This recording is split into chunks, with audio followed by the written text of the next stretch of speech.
বাংলাদেশত গজব নোয়াইয়ের সন্দেহ তাইব আর এখন ভাই টাঙ্গাইলের এই ঘটনাকান দেখি মানি আর বিড়িয়ে পুরো দিন না ভারিত দি গা হাফেদার উগ্র মা 5 মাস বাচ্চা আছে গর্ব গর্ব মায় দর্শন করি বাচ্চা বিরুদ্ধ মারি ফেলিয়ে দেয় বাইর করিয়ে মানে ঘটনা তো আর বাংলাদেশত গজব নোয়াই রে হঠাই অবু কারো সংযোগত আছি দেবা আমরা কোন যুগে আছি জিতে দর্শন করছি তো উগ্র মার ফোয়া নয় না শত কষ্ট করিয়ে 10 মাস জিনুকু ফুয়া ফেরত রাখে বড় করে বাইর করে দুনিয়াত মা ছাড়া কেউ না জানে এই মার দর্শন করিয়ে ফুয়ার দ মারি ফেলি দে আল্লাহর সংযোগত আছে খোদার গজব আল্লাহ খোদার গজব না করে না উপযুক্ত বিশেষ চাই যেমন করে হোক বাংলাদেশ সরকারের প্রতি অনুরোধ এটার টাঙ্গাইলের এই ঘটনাটি উপযুক্ত বিচার হোক বাংলাদেশের সকল মানুষ ঘরে বসে না থাকে বের হওয়া দরকার যেভাবে জেনা অত্যাচার বিচার বাড়ি কি আজ এইবারে করে মারে গজি অন্যদিন তোমার করিব অন্যদিন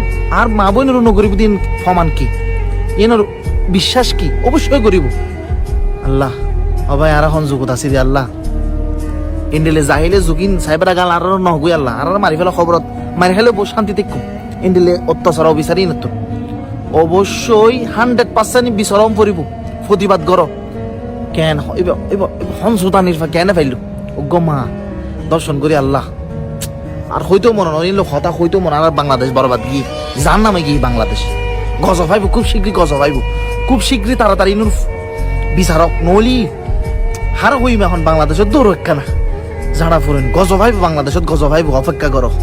আসসালামু আলাইকুম রহমতুল্লাহ।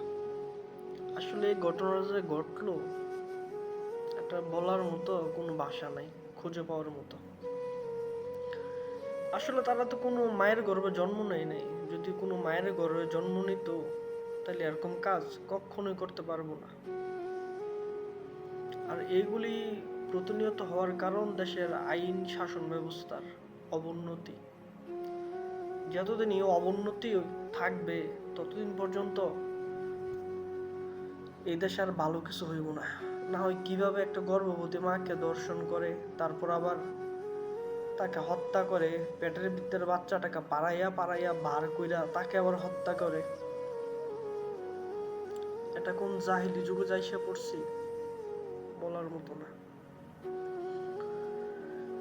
আগে নাকি অনেক ছোট ছোট বাচ্চাগুলিকে কবর করে খাটা দিত, আর এখন তো পেটের ভিতর থেকে বার করে আইনা বাইরে না হত্যা করে।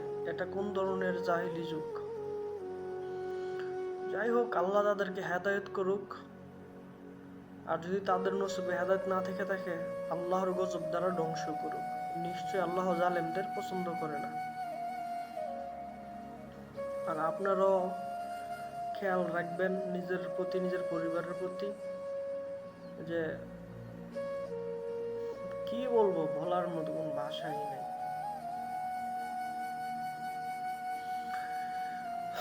যাই হোক, সবাই ভালো থাকবেন।